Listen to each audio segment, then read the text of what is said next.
ने मानसी और किशोर को दूर करने की पूरी कोशिश की, लेकिन मानस ने उसकी जिंदगी बदल दी। वो जा चुकी थी। मुझे नहीं पता कि उसके द्वारा खेले गए इस खेल में मैं हारी थी या वो जीती थी। गोटियां तो उसने फेंकी थी, मैं तो बस मोहरा थी। बेशक मैं उसके हिसाब से नहीं चलती थी, लेकिन उसकी हर चाल के बाद अपना रास्ता बदल देती थी, या फिर एक और खड़ी होकर बस चुपचाप उसे दांव खेलते देखती थी। सच कहूँ तो मुझे आज से पहले समझ ही नहीं आया कि इतने वर्षों से वो कोई खेल खेल रही थी। आज भी अगर वो नहीं बताती तो मुझे इस बात का एहसास नहीं होता। जो हुआ उसके लिए मैं खुद को ही दोषी मानती आ रही हूँ। मुझ में ही कोई कमी होगी या वो मुझसे बेहतर है, यही सोचती थी मैं। वैसे भी उस उम्र में किसी के साथ दोस्ती की शुरुआत सिर्फ इसलिए होती है कि वो आपकी तरह पढ़ाई में अव्वल है, टॉपर है। उस समय ये समझ कहाँ होती है कि धीरे धीरे इस दोस्ती को हम प्यार का नाम दे सकते हैं। धीरे धीरे ये दोस्ती आकर्षण और फिर प्यार में बदल जाती है। ये तो बहुत बाद में जाकर पता चला। मैं जब 9वीं कक्षा में थी तब किशोर ने हमारे स्कूल में एडमिशन लिया था। उसके पापा का ट्रांसफ़र हुआ था हमारे शहर में। संयोग में उन्होंने हमारी कॉलोनी में ही घर लिया था, क्योंकि यहाँ अधिकतर सरकारी ऑफिसर रहते थे। जब उसे पता चला कि मैं क्लास की टॉपर हूँ तो उसने सबसे पहले मुझसे ही दोस्ती की। उसके बाद तो हम स्कूल भी साथ आने जाने लगे अपनी साइकिल पर। पूरी क्लास, यहाँ तक कि टीचर भी एक साल होते होते जान गए थे कि हम सबसे अच्छे दोस्त और सबसे बेहतरीन स्टूडेंट हैं। हम पढ़ाई के अलावा भी घंटों बातें करते, फिल्म की, करियर की और अपने भाई बहन की। मम्मी पापा ने किस बात के लिए डांटा, सब कुछ शेयर करते और मन हल्का कर लेते थे। फिर 10वीं में आई खुशी। उसने अपना स्कूल बदला था। घुंघराले बाल और गटे हुए बदन की खुशी को बातों में कोई नहीं हरा सकता था। बात मनवाने की खास कला थी उसमें। पढ़ाई में अवसर थी, लेकिन कभी किसी को ये जानने का मौका नहीं देती थी कि वो किसी से कमतर है। सुंदरता में कहूँ तो उससे अच्छे नैन नक्श थे उसके, और रंग भी गोरा था। पता नहीं क्यों उससे मेरी और किशोर की दोस्ती पसंद नहीं आई। बाद में ये समझ आया कि उसे सेंटर ऑफ अट्रैक्शन बनने का जुनून था। वो जानबूझकर किशोर के सामने मेरी बातों को काटती या मुझे में कुछ नुक्स निकलती। पहले तो किशोर उसे डांट देता, मानसी ऐसी नहीं है, she is my best friend, मैं उसे अच्छे से जानता हूँ। कुमुद की यही कोशिश रहती कि किशोर केवल उसी से बात करे। मैं खींचती और किशोर से लड़ने लग जाती। तब कहाँ ये समझ आया था कि कुमुद को किशोर से बात करने की बजाय मुझे चिढ़ाने और नीचा दिखाने में आनंद आता है। खेल खेलना उसका पसंदीदा शौक था। फिर चाहे बैडमिंटन हो या शतरंज चलना शायद उसने छोटी उम्र में ही सीख लिया था। टीचर उसे ज़्यादा कुछ नहीं कहते थे, क्योंकि एक दुर्घटना में उसके पेरेंट्स की मृत्यु हो गई थी और अब वो एक शेल्टर होम में रहती ही थी।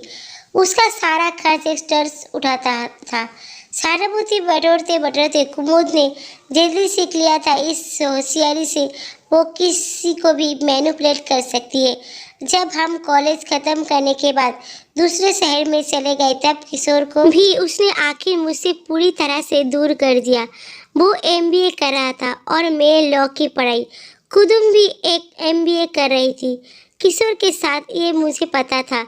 जब कॉलेज में थी तब मेरे मन ने मुझे बताया था कि मैं किशोर से प्यार करती हूँ। वो एक बहती हवा की तरह था, मस्त झोंका यहाँ वहाँ डोलता हुआ। इसलिए कॉलेज में मेरे अलावा भी उसकी कई फ्रेंड्स थी। मैं तो इसी बात से खुशी थी कि कुदुम ने नंबर कम आने की वजह से हमारे कॉलेज में एडमिशन नहीं मिला। मेरी आदत रही है कि मैं ज़बरदस्ती किसी पर खुद को नहीं थोपती, इसलिए किशोर के पीछे पीछे नहीं घूमती थी। मैं बेशक उसे बहुत प्यार करती करती थी, पर मानती थी कि अगर कोई आपका है तो वो लौटकर आपके पास जरूर आएगा। किशोर से कुमुद मिलती है, ये बात किशोर ने ही मुझे बताई थी। लंबा अंतराल आ गया और हमारा संग साथ छूट गया था। फिर मेरी जिंदगी में मानव आया और उसने मुझे इतना प्यार दिया कि मैं सब भूल गई। हमारी शादी हुए 2 साल हो चुके हैं। मैं बहुत खुश हूँ उसके साथ। और मेरी प्रैक्टिस भी बहुत अच्छी चल रही है। कुछ सामान लेना था, इसलिए मानव के साथ मॉल में आई थी। अभी एक दुकान में घुसी ही थी कि फैक्ट्री से फ़ोन आ गया था कि कुछ मामला फंस गया है। मानव को जाना पड़ा। अकेले ही शॉपिंग की, फिर पिज़्ज़ा खाने के ख्याल से पिज़्ज़ा कॉर्नर में जाकर बैठ गई। ऑर्डर देकर मानव से चैट कर रही थी कि कोई मेरे सामने वाली कुर्सी पर आकर बैठ गया। मैंने नजरें उठाई। कुछ समय लगा पहचानने में। कुमुद थी, साड़ी पहनी हुई थी। पहली बार उसे साड़ी में देखा था। साड़ी को लेकर उसके विचार कभी सकारात्मक नहीं थे, इसलिए हैरानी हुई। कहती थी कि ये लवादा पहनकर चलना ऐसा लगता है कि जैसे किसी ने जगह जगह साबियाने लगा दिया हो। जीन्स और टी शर्ट से बढ़िया कोई ड्रेस ही नहीं है। मैं उठकर जाने लगी। न जाने कौन कौन सा खेल खेले। मोहरा बनने में मेरी कोई दिलचस्पी नहीं है। वो मैनिपुलेट कर सके उस अवस्था से मैं भी निकल चुकी थी। रुक जा मानसी, बहुत कुछ कहना है। दिल पर बोझ है, उतर लेने दे। सॉरी बहुत छोटा शब्द है तुझे कहने के लिए। कहने दे आज।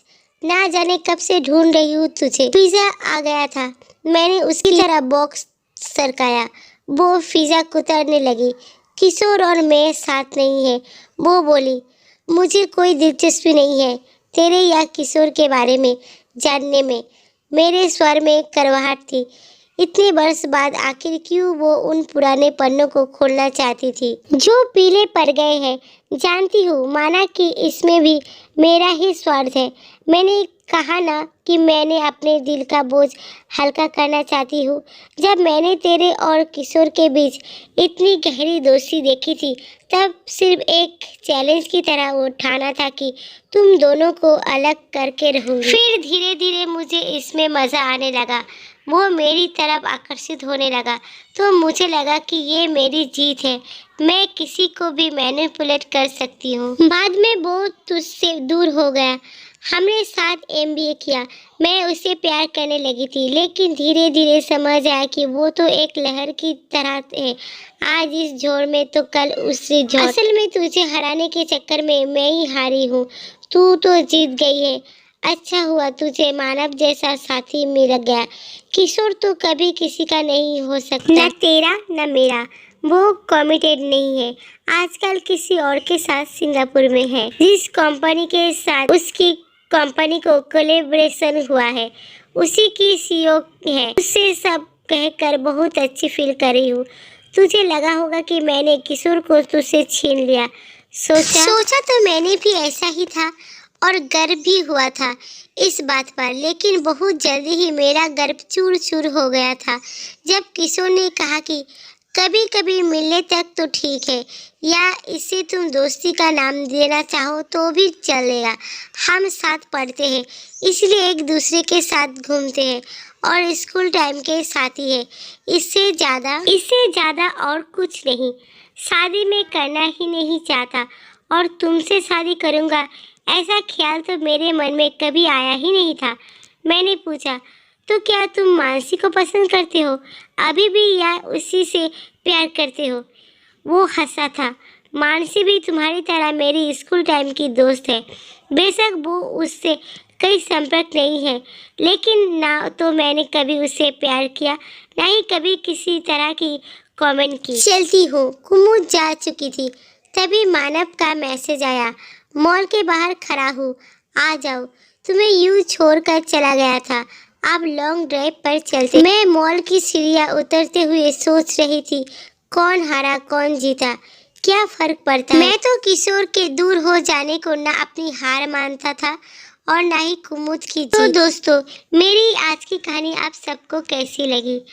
अच्छी लगी हो तो प्लीज़ लाइक और कमेंट करें और शेयर करें। और ऐसी कहानी देखने के लिए मुझे सब्सक्राइब करना ना भूलें। धन्यवाद।